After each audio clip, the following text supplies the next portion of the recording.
the city in Brazil.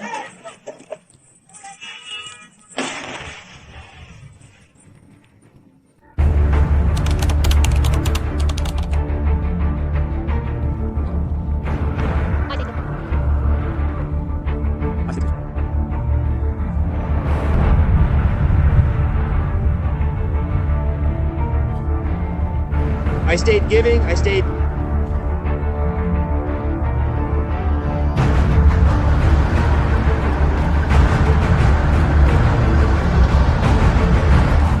I stayed giving. I stayed.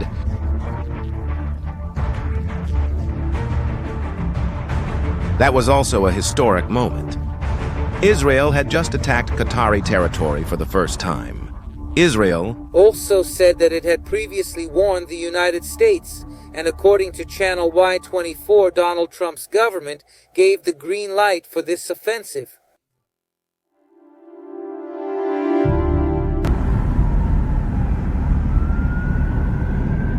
But there is something even more extraordinary about this attack. That's because Israel is more than 2,000 kilometers away from Qatar, a distance that requires military planning. Extremely complex. But after all, why would Israel do this? Why attack Qatar specifically, a country that isn't even at war with them? The answer will surprise you. To better understand this story, we need to start with a contradiction that seems impossible. I don't know if you know this, but Qatar is one of the richest countries in the world. Its shining towers in Doha house billion-dollar companies and embassies from the world's biggest countries. But those same streets are also home to something that many consider contradictory. The political leadership of Hamas has lived there since 2012. And here's the first fact that's going to shock you. This presence of Hamas in Qatar is no secret to anyone. In fact, it was approved by the United States themselves. That's right. The Americans knew about this and even agreed that the leaders of Hamas could live in the capital of one of their main allies in the Persian Gulf. But why would the Americans allow that? Well, the answer is in Qatar's regional role. The country has positioned itself as a neutral mediator, a place where enemies can sit at the same table and try to resolve conflicts. It's like the Switzerland of the Middle East, and to be an effective mediator, you need to have access to all sides of the conflict. Now, stop to think about the irony of this situation. In the same territory where the leaders of Hamas live, the largest American military base in the region is also located, Al Udeid. There are more than 10,000 American soldiers stationed just a few kilometers away from the men that Israel considers terrorists. It's a situation that seems straight out of a spy movie. And this contradiction worked for more than a decade. Qatar mediated. Hamas negotiated. The Americans kept their base. And Israel, even though they didn't like it, tolerated the situation. But on September 9, 2025, that tolerance came to an end in a way that was explosive.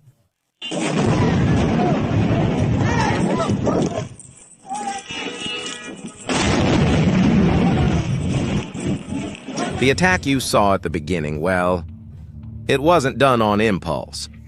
An operation planned for months, involving 15 Israeli planes. Among them were the modern stealth fighters F-35, and there's a detail that makes everything even more extraordinary. They flew an aircraft 2,000 kilometers to attack a target and return home. In other words, it wasn't like they were just driving a car to a neighboring city. They needed a very well thought out plan for that. That's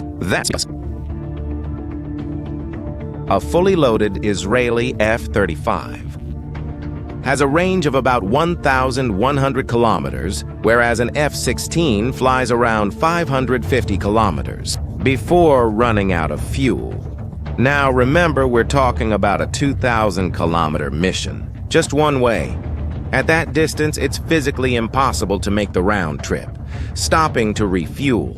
And here comes another big problem. How and where do you refuel a military fighter jet?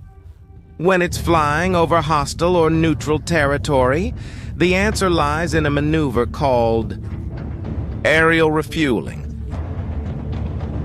Israel had to use its old Boeing 707-based tanker planes.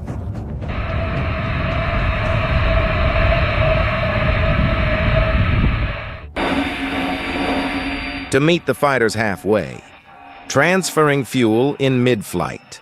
Imagine the precision required, 2 aircraft flying at hundreds of kilometers per hour, connecting fuel hoses in the air, probably over international waters.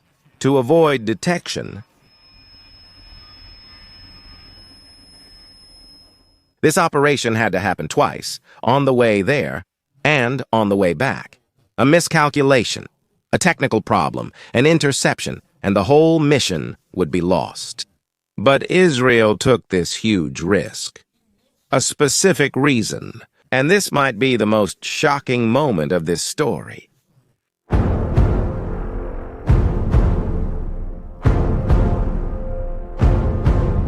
Remember I said that the timing of when this happened was surprising.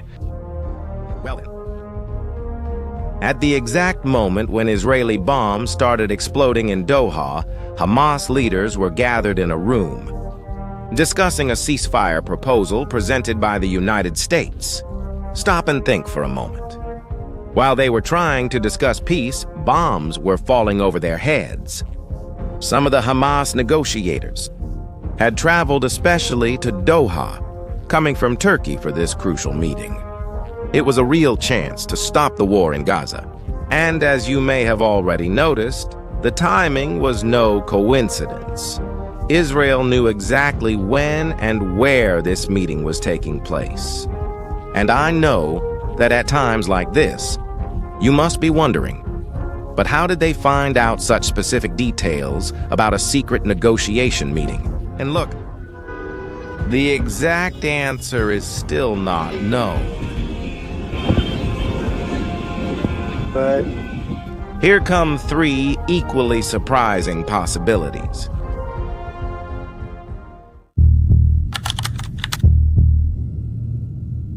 The first involves classic human espionage. Perhaps a high-level source, possibly Iranian, provided accurate information about the arrival of the Hamas leaders. It would be a traditional intelligence coup, but extremely high risk. It would.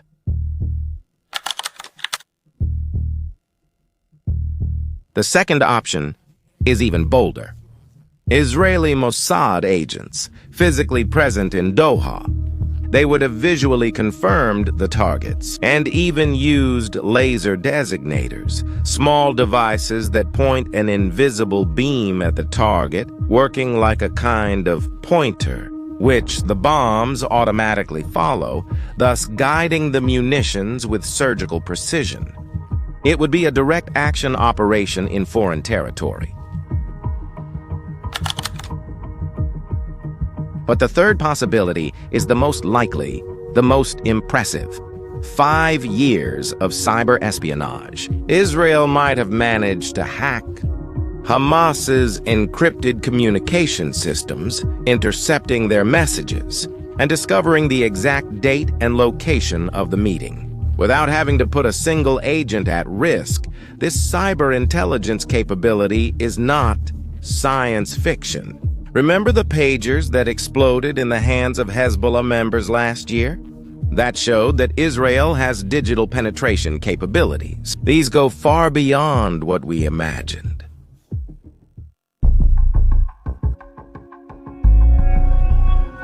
The operation itself was an example of impressive military precision, a 10-guided munition operation.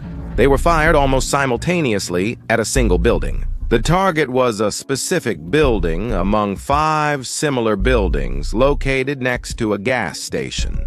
The attack had to be precise enough to hit only the correct building without damaging the neighboring ones or the fuel station. And it worked. The target building was destroyed. The buildings next to it remained intact. But things didn't go as planned. The main targets survived. Khalil al-Hayya, chief negotiator of Hamas, did not die. Nor did Caleb McCall, another important leader. So, is it correct to say that Israel failed?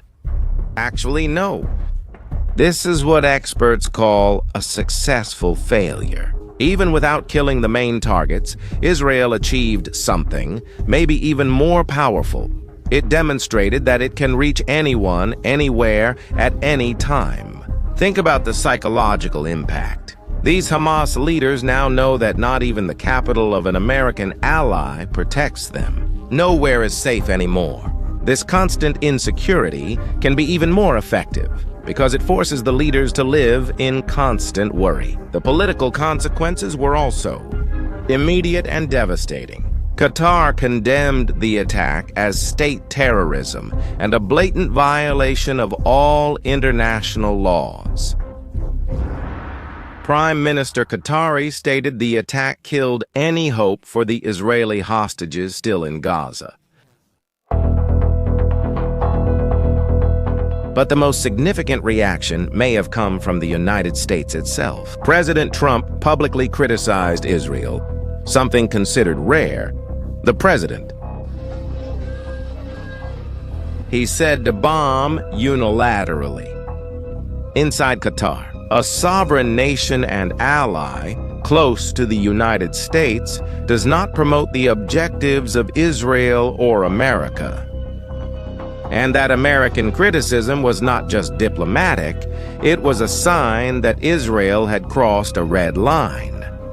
Attacking the territory of a United States ally, which hosts the largest American military base in the region, was not just an Israeli-Palestinian issue, it was a direct affront to the established geopolitical order. But Israel calculated that the benefits outweighed the costs. The message sent was not just for Hamas, it was for Iran, for Hezbollah, for any group or country that might consider offering sanctuary to Israel's enemies. Meanwhile, the ceasefire negotiations collapsed immediately, and Qatar temporarily suspended its role as mediator.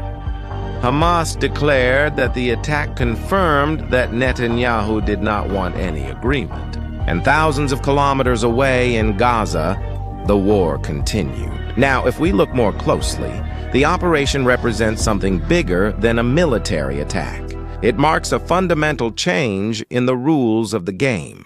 In the Middle East, for decades, certain places were considered untouchable.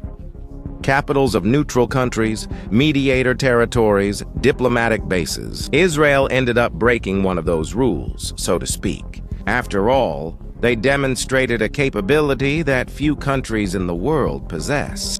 Projecting power thousands of kilometers away, penetrating advanced air defenses and hitting specific targets in dense urban environments. The operation also revealed the level of intelligence penetration that Israel developed.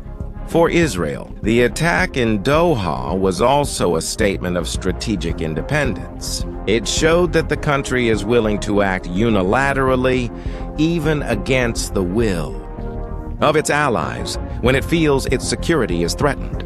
Now tell me here in the comments, what was the fact that surprised you the most in this story?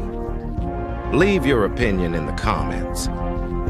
And if this video helped you better understand the historical event, subscribe to the channel and turn on the notification bell so you don't miss the next analyses. And share it with those who also like to understand the backstage of global geopolitics.